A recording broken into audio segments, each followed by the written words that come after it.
You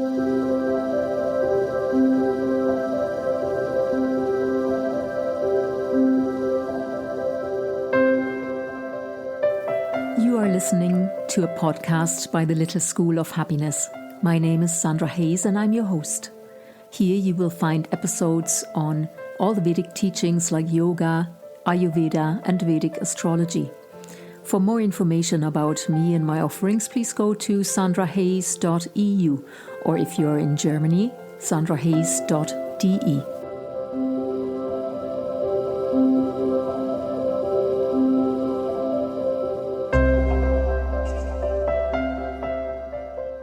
So there we are again. Hi, Aoife. Hi, Sandra. It's great. This is our ninth. This is our podcast. Ninth together. That's right. And yeah, it's for now, it will be the last, but not for a long time, I hope, because both you and I are having a little break because, yeah, I'm very much involved in some other projects at the moment. So I need a little bit of a break, but I can't wait to do it again because that was really, really fabulous. I really enjoyed those conversations with you. So I'd love to do more for sure. Me too. I would love to continue. I'm also in a busy time as well because, teacher training, this is exam time of year. That's it, yeah, for me too. Yeah, you're experiencing that too. Yeah, it's quite intense. And 9, of course, is a wonderful number. That was, I'm sure, your intention at the beginning. It's the Absolutely. 9 grahas, the 9 planets, and 108. Exactly. Yeah. I have the first season in the podcast was about Ayurveda, and that one has 9 episodes as well. And the second was on yoga and the Yoga Sutras, and that one has 9 episodes as well. So there's a theme going on. Great. Yeah. And I suppose, as we've discussed, Vedic astrology is so broad, and we've only just scrape the surface, I suppose, of what we could do. So yeah, there's lots of ideas, and absolutely, and so many more subjects and so many more questions and ideas as well. I think that both you and I have for future episodes, and they will come for sure. When they're ready, they'll come to fruition. Exactly. Muhurta, timing. That's one of the branches of that would be one. Yeah. Auspicious timing. Exactly. Yeah. So in Vedic astrology, everything is about auspicious timing. I think it's about time altogether, isn't it? Today we have another question, and that is about remedies. So this is one of the beautiful things about Vedic astrology that it has to offer. It doesn't only tell us about the quality of time and gives us explanation about our karma or collective karma or our dharma, but it also gives us remedies. What can we do in order to soften the blow, or to harmonize the karma a little bit, or to live out that karma in a slightly milder form, or make the most of what we got, really? Yeah, that's a really nice way of thinking about it, because it's easy to think about trying to cure the negativity of a chart. Yeah. And of course, we're looking really at a birth chart and the energy that you've come in with. And I'm sure if you've listened to other episodes and you've heard us talking about looking at the D1 chart, which is the birth chart, you'll probably already have an understanding that you came in exactly as you were supposed to have come in. And you've come in with karma. This is, accepted in the Vedic tradition. This is one of many lives. And you have the gift in this lifetime maybe to, resolve some of this karma. And so this is your path. But it is, I suppose, the human condition to want to soften the blow maybe, or to make the path a little smoother. And what I love about upayas, the remedies in Vedic astrology, is that I suppose they give us a little bit of agency. It's not about control, but just, that ultimately this is all about spirituality, spiritual evolution. And if we can use remedies to help to work through some of the karma and strengthen some of the beautiful energy that we already have, or maybe neutralize or lessen some of the challenging energy, that we can do this with consistency. Yeah. It's not a quick fix, but it's part of sadhana, part of the spiritual practice. Absolutely. I actually love how you put it. It's agency. It's really we're actually empowered to use a certain energy in a positive way. The way I see a remedy also is a little bit that the planets are all aspects of ourselves, of our psyche, and they all represent a certain frequency. And if we tune into that frequency by our actions, by the things that we do, we change our frequency, and we can tune into the highest expression of a certain frequency, and that's our choice. We have, we're born with a certain destiny or a certain frequency that we have, but what we make of it and how we use it, that is our free will. That's our choice. So yeah, in every moment we have free will. Absolutely, yeah. Yeah. And with those remedies, they are really good methods, I think, in order to shift ourselves into a certain frequency. And therefore, yeah, we can harmonize ourselves really, and our, it's like an example of Saturn, for example. Saturn is seen by so many people as the difficult planet. And he gives, maybe, he could give difficulties sometimes if we are resistant. He gives obstacles, but he's like, we've talked about Saturn before, it's like he's giving us roadblocks, and we can't go any further because there is an obstacle, there's a roadblock. But when we know that the roadblock is there to protect us from an accident, because the road is has to be fixed or whatever it is, then we know actually this is a really positive thing. And all the difference, the only difference there is to it is our own awareness. That's really true. And, Saturn is about wisdom, which is experiential learning. And if you're handed something, here you go, you have it. It's too easy. There's no learning there. There's no deep experiential learning there.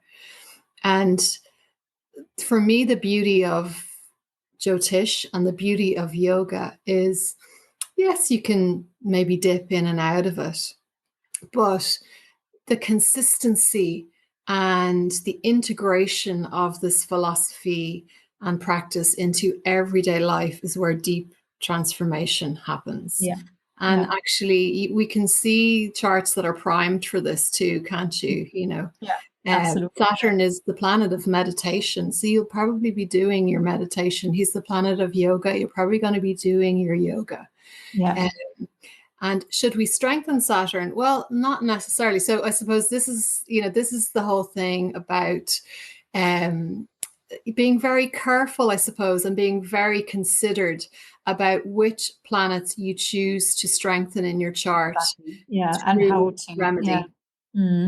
Yeah, because we could strengthen a planet that's not necessarily benefic in our chart, and as we strengthen that particular energy of that planet, we are strengthening that part in ourselves as well. And if it's not helpful, if it's not benefic, we're just increasing the difficulties if we do that.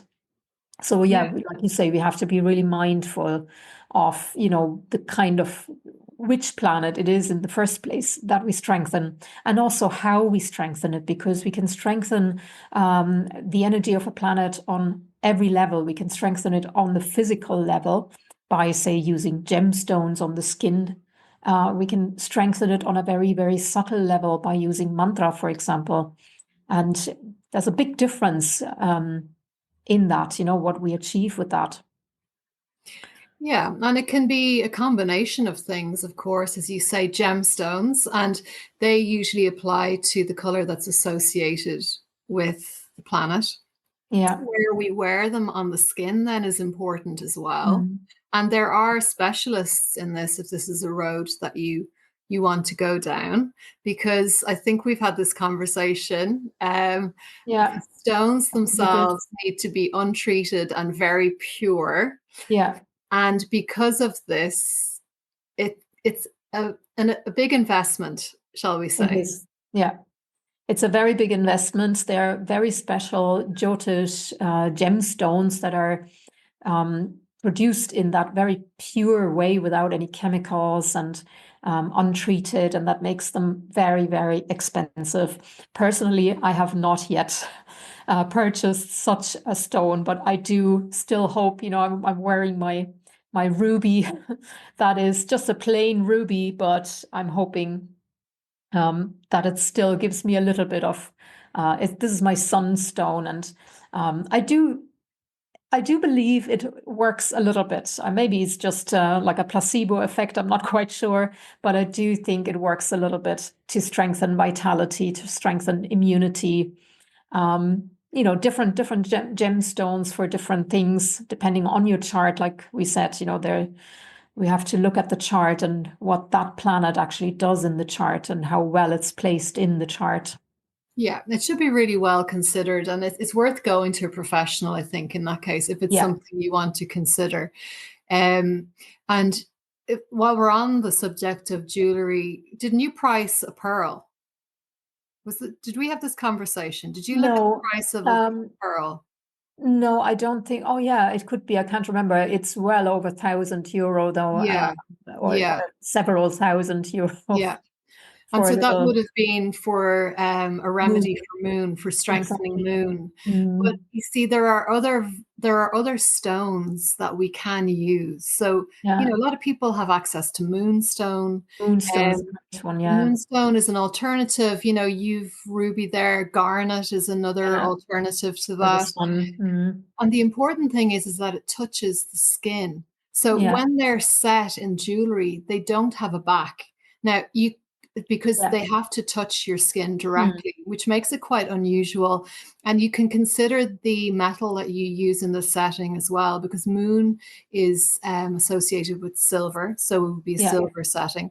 I assume sun would be more suitable, gold. The one I always think about, which is like an obvious thing, is that the stone to strengthen Venus is a diamond. And of course, when we get engaged, we get a diamond ring. That's it. Some people do. Yeah, well, some people do. Yeah, exactly. But you know what? Sorry. What I found, I remember learning all this from Marian at the time, and I remember feeling really inspired because it just puts such a new level of meaning onto wearing jewelry altogether, because we tend to wear jewelry just to decorate ourselves. And when I was younger, I'd wear whatever plastic earrings, bright green or something just to decorate. And this is fine, there's nothing wrong. But to me, this was really beautiful to think of jewelry as just a deeper level of meaning, what we wear and when we wear it as well, and how we wear it and where. Or in India, women wear these nose rings. It's beautiful nose rings, and they're actually done in a certain marma point as well that enhances fertility, which is really beautiful. And earrings as well, like when we pierce our skin in certain places, that actually enhances an energy in the body as well. And then when we use a certain gemstone thoughtfully as well on that place on the skin, with intention. With intention, exactly. Yeah. And you touched upon the day of the week, because of course each of the planets, apart from Rahu and Ketu, are associated with the day of the week. So like, no, it's no surprise that moon is Monday, that sun is Sunday, Venus Friday, Mercury, as in, the French for Wednesday. Exactly. Yeah. And there is a good reason for it. I don't remember the actual calculation, but Marianne, maybe you remember it. Marianne did explain it to us at some stage. Why is it that those days are associated with the planets. There is a reason, a good reason for it. You can actually calculate I'd it. love to be able to tell you that now, but I know I can't. I have to look up my notebooks about it. yeah, But it's yeah. something to do with the planet that is rising on the horizon first on that day, or something like that. I have to look it up. We'll have to make another episode Yeah. on that now.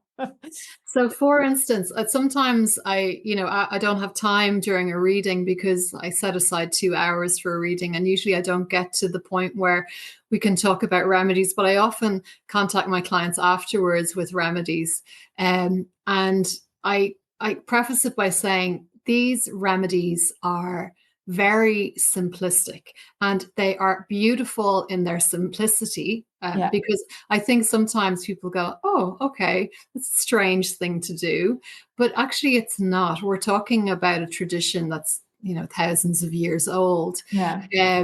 And okay, some of them about feeding monkeys and owning a parrot, and giving sweets to widows, might seem a little bit strange, but they're based very much in a tradition and they have their own logic. So, for instance, remedy for moon, to strengthen the moon, which is a beautiful thing to do for women, especially in terms of your cycles. And, some of the malefic planets you'd be very cautious about strengthening, but moon is, a very safe one, I think, for most people to strengthen.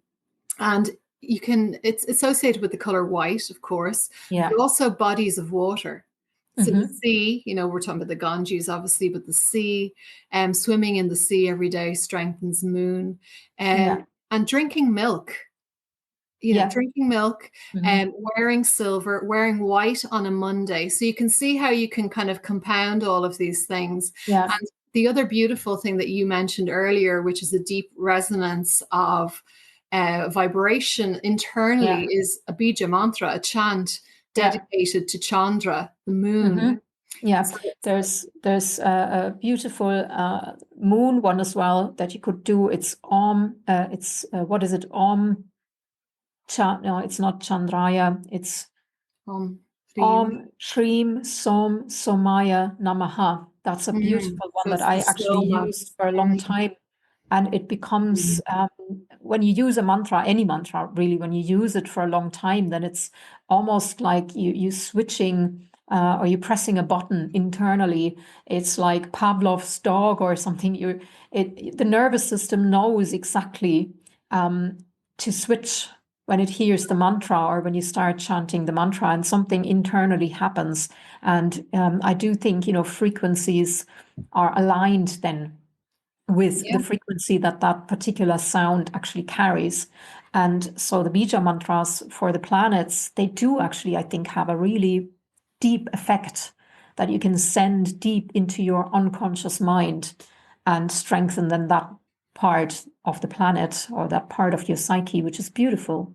It really is. On one level, it's so simplistic. Yeah. And we started by talking about, well, you can spend a lot of money on this. A lot of this is free. Yeah. However, it is not a quick fix. I always remember TKV Desikachar, talking about this, Krishnamacharya's son. And he's like, everyone in the West wants a quick fix. They want to come to yoga in India for a month and then it'll change their life. It needs to be maybe every Monday or maybe every day. Or I think you mentioned to me when we were in Sardinia, we were practicing every morning. Remember looking out on that beautiful balcony with Marianne. So beautiful, we were doing our practice together, and you mentioned that you chant internally while you do your asana practice as well. Yeah, that's right. Yeah. So it can be incorporated into asana practice as well. Yeah. Or into any practice. You can mantra can be incorporated into any practice. You can cook in the kitchen and chant, and then what a beautiful dish you'll have then to eat. It's really beautiful. But you know what? One of my favorite remedy actually generally is charity. Because this is one of the things I believe, and it makes complete sense to me because I want to shift my own frequency into the frequency of that planet in its highest expression. So I have to do that on all levels of my consciousness. So that means I have to shift it mentally, so internally, like I'm thinking about it. I'm maybe doing a mantra as well, or I'm thinking about something. I have an intention. Also emotionally, that I'm really connected emotionally as well to that frequency. And also in my action physically, that I'm acting in a certain way, because, action is really my way of giving energy to the world. So how can I give energy and act on something on a certain frequency? So this is where charity comes in. For every planet, there's a certain action that you can do to extend out into the world.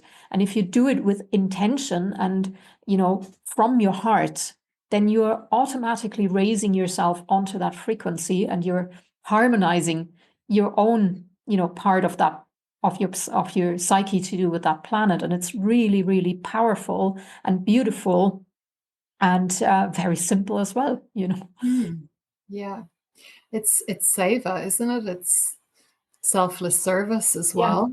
absolutely. Yeah. And it's really, it's on every level. I think it's a really great remedy. It's good for your own karma, but it's good for the world. So you can't lose, it's, it's Yeah.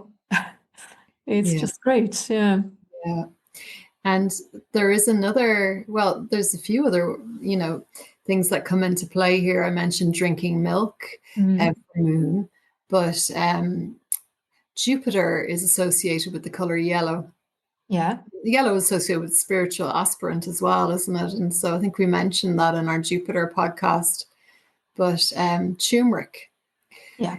adding turmeric to your food, this beautiful yellow powder, so Yeah. healing, anti-inflammation.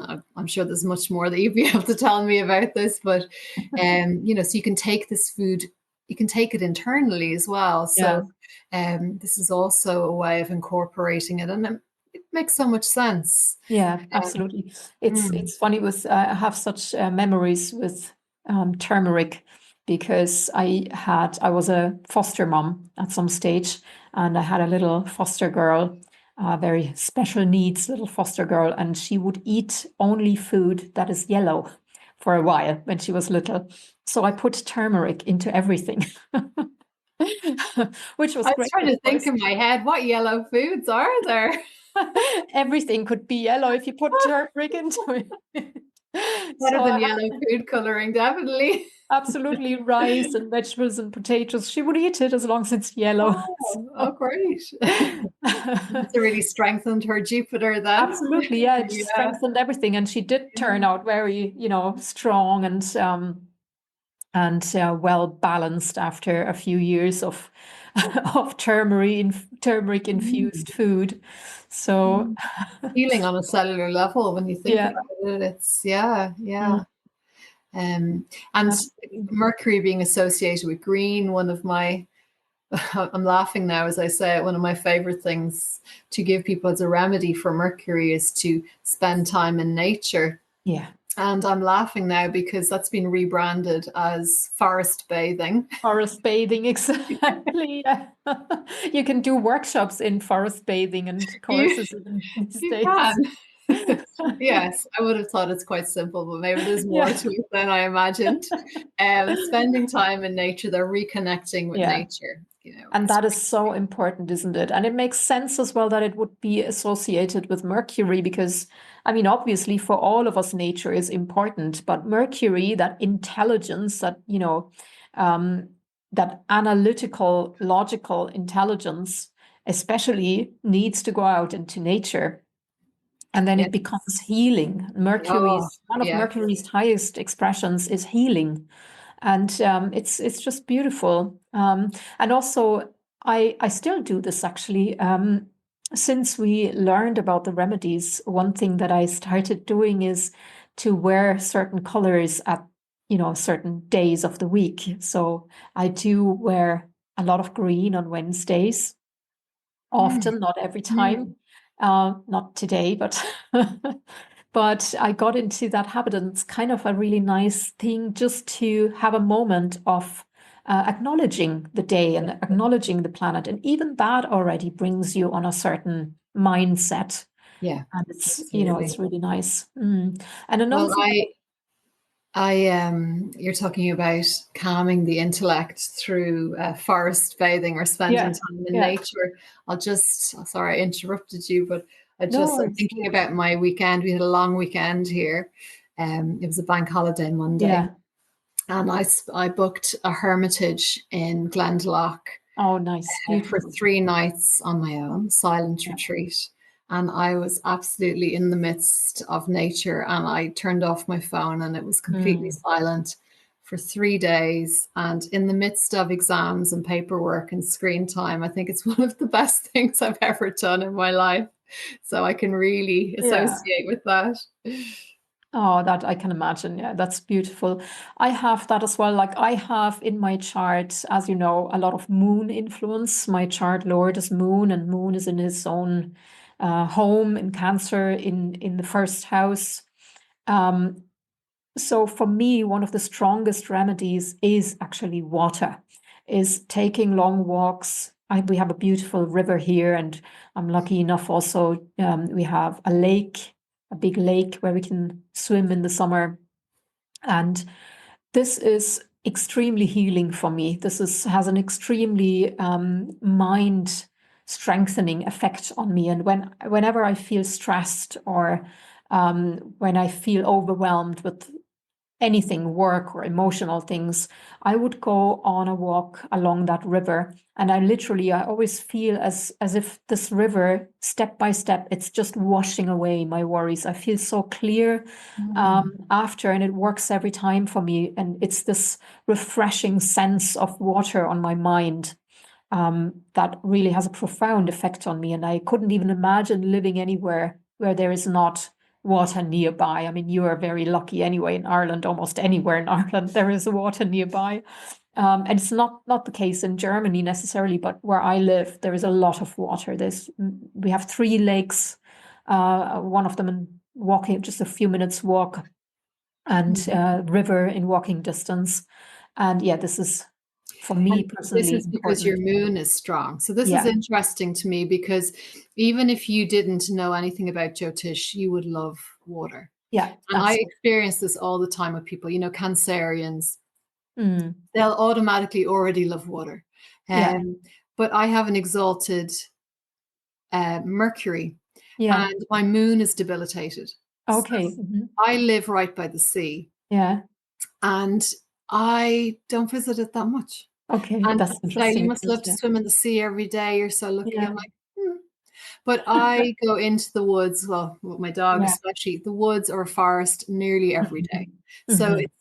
it's you can see how even without Yeah. knowing that Yeah. we have strong That's planets, very interesting, isn't it? Yeah. Yeah. and yet maybe I should swim in the sea more to strengthen Mm. my moon. Um, Hmm. but this is something I've been considering. When this topic came up, it just brought back to me something I've been considering because technically my moon is debilitated. Hmm. So it's challenged. It's in Yeah. Scorpio. It's at 0,000 degrees. Okay. I've Yeah. never Yeah. seen that since. It's Yeah. very unusual. Um, and I've talked about how that affects me in previous podcasts. Mm. But this is something that I really like about myself. Yeah. And so I don't feel that I need to necessarily fix anything here. Yeah. That's a really good point. Yeah. Yeah. We don't always have to fix something. Yeah, yeah. And it's part of, once you, especially working with Jyotish, really accept every part of yourself. Yeah. Now, as Marianne would say in the nicest possible way, Aoife, your moon is very special. Yeah.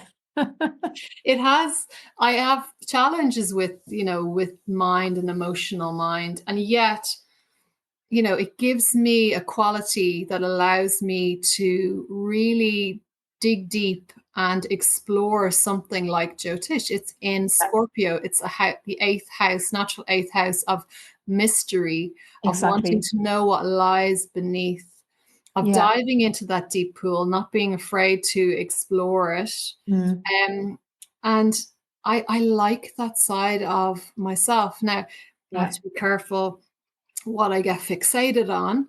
But I've learned to do that. And so, yeah, maybe I would like to strengthen my moon, but I'm not going in trying to fix anything. Yeah. That's a really good point, really important point as well, because, we tend to have these images that we think are what we want, or what we should want, maybe as well, because in our society, it's often the kind of Venusian things, for example, that, if somebody has a very strong Venus in their chart, and a woman, for example, with a really strong Venus and moon maybe as well, and they're just beautiful people and very, very loving, and often really look really beautiful as well. And, this is, of course, it is very beautiful, but, somebody else, on the other hand, who has maybe a strong Saturn in their chart, it's just as beautiful. It's This is just me that and you. This is me and you, because you have exalted Venus and I have Saturn Lord.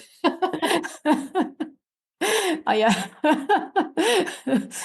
And you are, no one can see you here, but if they don't know you, you are very beautiful. Well, you are very beautiful as well. Sure. But, the thing is about, the Saturn, for example, the beauty about Saturn is it really gives that person a sincerity and a depth to really go deep in this lifetime. And Saturn is, as you mentioned before, it's about meditation and yoga. And yoga is also about freeing us from karma. Yoga is about, trauma healing and the healing of old karmic binds that we might still have. And when we come in with a really strong Saturn, that Saturn gives us the ability to go right in and heal that karma and just do it, where Venus might, delay and say, oh no, actually, I'd like to just be comfortable in this lifetime. I'd like to just have fun for now, or, Go shopping again.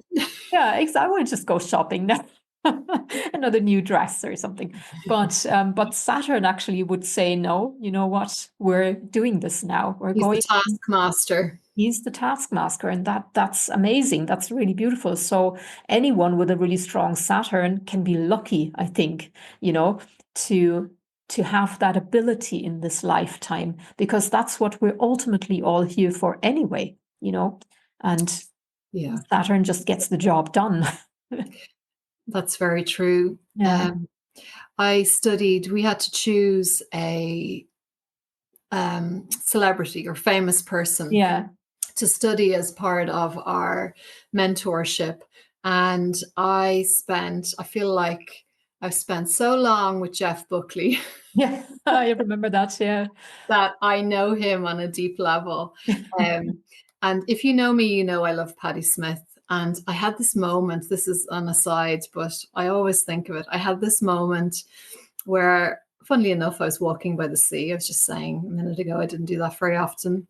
But I was listening to a song by Patti Smith, and I'd been studying Jeff Buckley's chart for quite a while. And she has a song called Beneath the Southern Cross.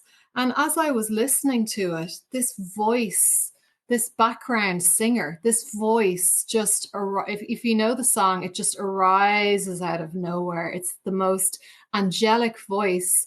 And I'd heard that song hundreds of times before, and I suddenly thought, oh my God, that's Jeff Buckley's voice. Yeah, right. And I checked, and she knew his father, Tim Buckley, and she invited Jeff Buckley to do this song with her. And there, it was like he appeared to me.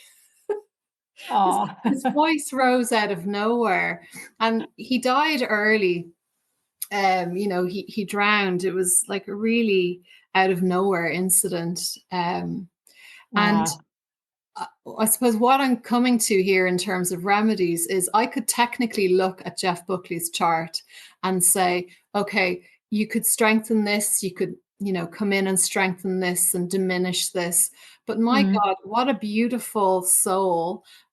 perfect in the short life that he had. He obviously did the work that he needed to do. And what you might consider, a challenge in his chart or something that was negative in his chart, it added up to this incredibly talented soul who expressed himself so fully in the world. And you wouldn't change it. He burned bright, and as some people do, they burn out then, but therefore you think, well, there's absolutely nothing to fix. So when you study the complexity and the uniqueness of a chart, there's a beauty in I know we look for the hope and the divine grace in every chart, but there's a beauty in the more what we'd say malefic areas. It all adds up to something that is perfect in its own way. It does, yeah. It does. I remember that time when you did Jeff Buckley, actually. I remember the charts. I had done Freddie Mercury at that time. Yeah. And don't remember the chart now completely, but I do remember it was a Leo rising with Mercury and Sun in the first house. And what I remember mostly about it also is the fascination, because the Freddie Mercury songs, you could almost, write them down, the words that he chose. And they are like, they're just the words for the planets that he has in the chart. It's wow. Incredible, really, it's really amazing. But for him as well, it's the same thing. He was burning, and he was burning through the sky, but if he had been given remedies, if he had, been a client of ours and he'd been given remedies, then maybe what could have happened for him is that it may have taken away a lot of the anxiety and the fear of his path, of his journey, and maybe given him a little bit more understanding, of what he was going through. And that could have made the difference. I think it's not so much, I think you don't change people's paths, so you don't change the karma, but you make it a little bit easier to carry through the consciousness, through the awareness that they're given and that you're giving them. Yeah, that's the agency piece, isn't it? Exactly. Yeah. Using what you've been given in this lifetime and choosing to strengthen certain aspects of the gifts that you have already. Yeah. And then there's also, the actions. I'm coming back to the actions again and the charity. In my chart, for example, I have the debilitated planet that I have is also my Atma Karaka, my soul indicator. It's Mercury. So Mercury is debilitated in my chart, but it's also my soul planet. So it's kind of an important planet for me. And Mercury is also has to do with younger people or children. And I've noticed this over and over in my life, and I think I've mentioned it in an episode before, that I've been drawn to work with children, and I've worked with children literally all my life since babysitting as a teenager, and every work that I do with children has just come to me, and it seems to me that when I do work with children, my karma eases up. And it was, for example, here when I moved here into this area 4 years ago, it's a beautiful town and it's all very, very nice. And I've moved from Ireland. And I found it really difficult at first because it's a cultural change again. And, German rules and regulations are not that easy sometimes to grasp. But the minute I started working in a childcare facility, even as a yoga teacher, because I'm using the facility also for my yoga teacher training, and every time I'm in these facilities, I feel like luck is upon me, or I feel like things are going smoothly for me, and this is good. This is a good place, and if I'm not, then or elsewhere, it seems sometimes, this is kind of difficult and I'm struggling a little bit here or there. So I've noticed this often, or in other ways as well. I'm trying to apply for a job somewhere, and I'm just getting rejections. But then out of the blue, somebody else contacts me, and of course it has to do with children. It has to do with the yoga teacher training for children. So this is something karmically that I feel when I act on it, when I do something good for children in any way, I have my luck increases. Mm.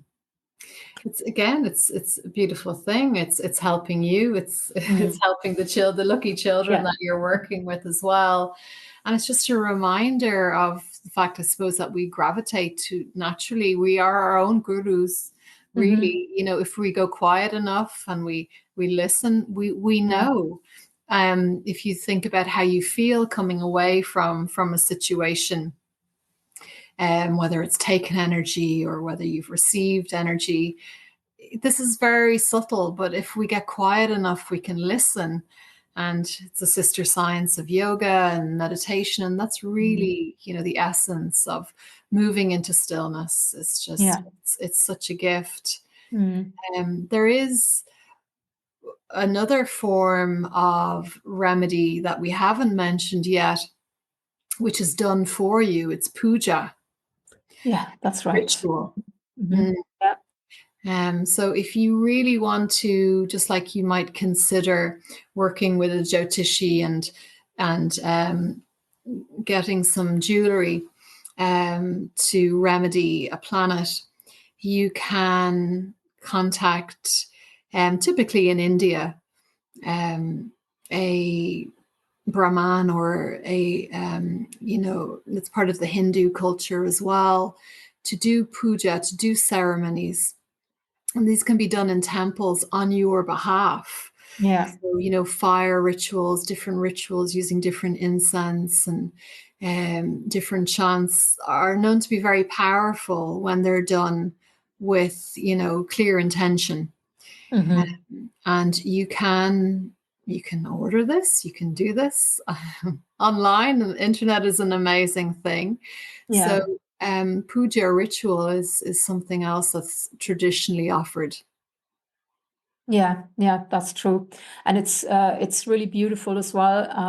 As it is done in many traditions, in many shamanic traditions, ritual is again something that brings a certain frequency and takes it into the material world and manifests it in the material world. And when we do something in ritual, then we can also apply that internally, or it manifests internally. It's also done in therapy a lot, or we do certain rituals in therapy or counseling. We take little notes and burn it, or there's a lot of rituals here in Germany. For example, we do at Christmas. There is the 12 nights of Christmas, and what people do often is they write a wish on a note for every day of those 12 days, and then at the end it's like they do this ritual of burning all the notes except for one. And what it means is, all the notes that you burned, it's up to the universe, but the one that is left, you actually have to actively do something about. And it's really beautiful. But, we need, as humans, I think we need those rituals anyway. And if you can get a ritual done for you by someone who has really deep knowledge of these things, it's even better. It's great. Yeah. And even if people are not familiar with Sanskrit, if it's not a tradition that they're familiar with, we think about the equivalent of this really in modern times is positive affirmation, isn't it? It's strengthening the positive aspects of yourself. This is really, I think, what we're doing.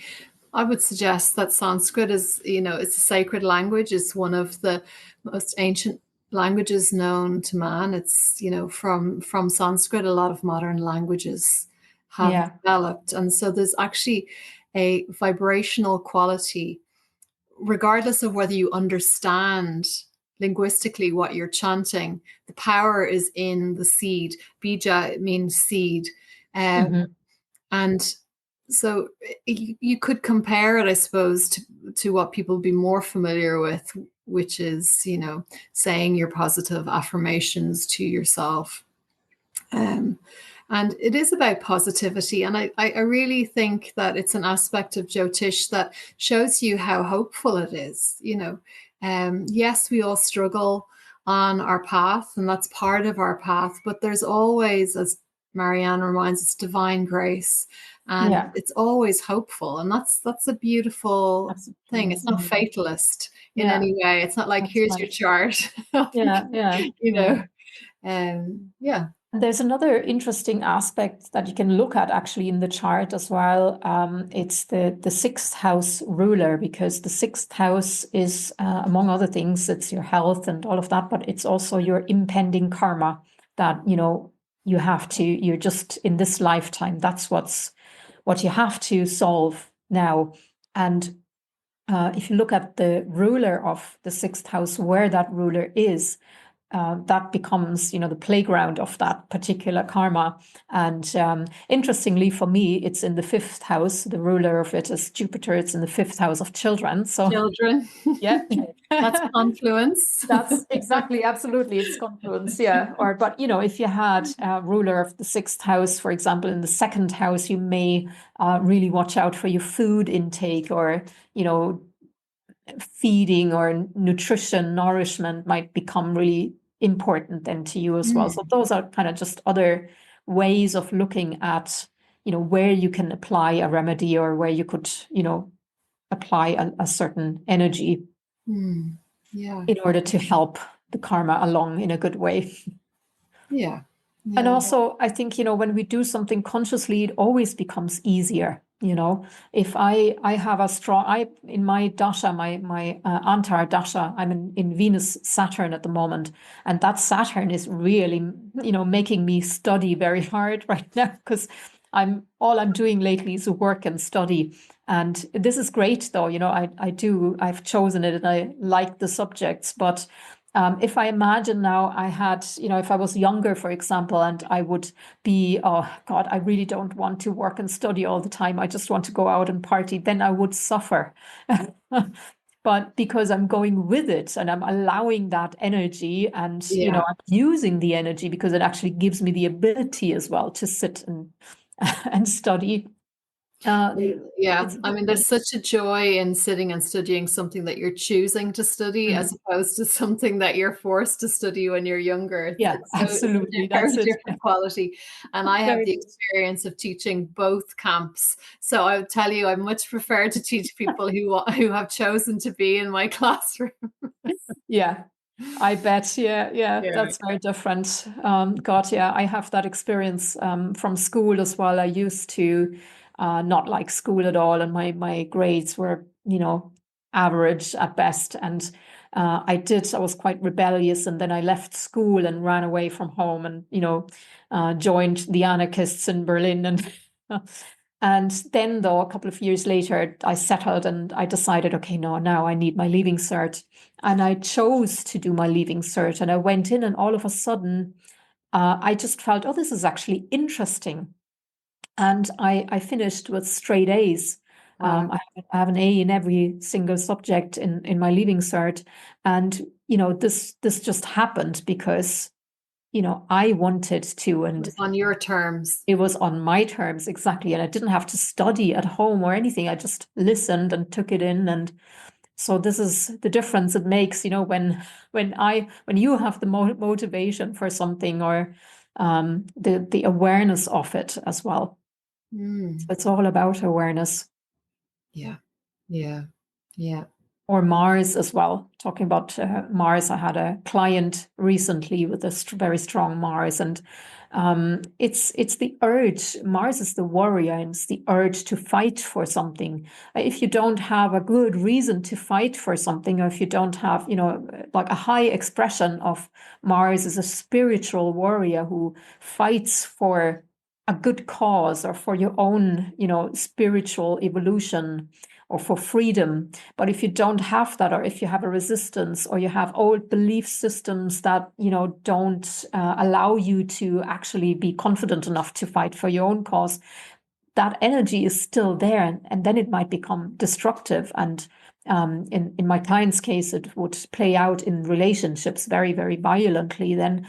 But yeah, this is kind of a way of remedying a planet and just channeling that energy into something else. Yeah. I've noticed that people with strong Mars, we see Mars can, as you say, be the spiritual warrior, but it can also be inwardly focused in terms of anger and anxiety. And these are, I always find people who are quite physical. And, it can even be your choice. I know I keep coming back to yoga, but if, it's the heart of everything for me, recommending a very strong physical practice for someone who has a lot of Martian energy. It's kind of athletic nearly. You can challenge that dynamic physical energy and settle it. So it's not so internalized. It's not anxiety. It's not inner conflict. You remember when we were in Sardinia, I had my partner's chart up on the screen. We all analyzed my partner's chart, and that was the example you just given with the Mars. Marianne said definitely he should be doing Ashtanga yoga and something really strong. He took it on board, and ever since he did Ashtanga yoga, and the difference still a year later. Still a year later. Brilliant. Yeah. Brilliant. And the difference is amazing, I have to say. Wow.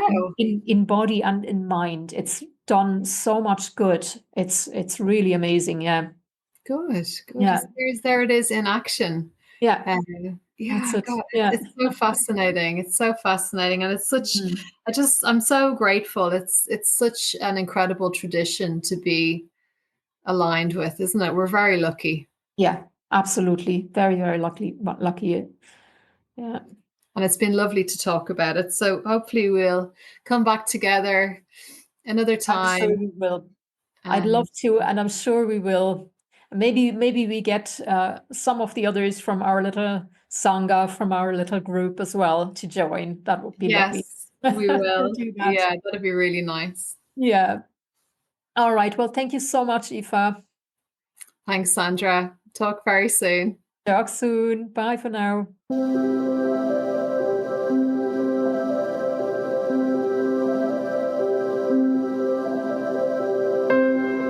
You were listening to a podcast by the Little School of Happiness. For more information, please go to sandrahayes.eu, or if you are in Germany, sandrahayes.de.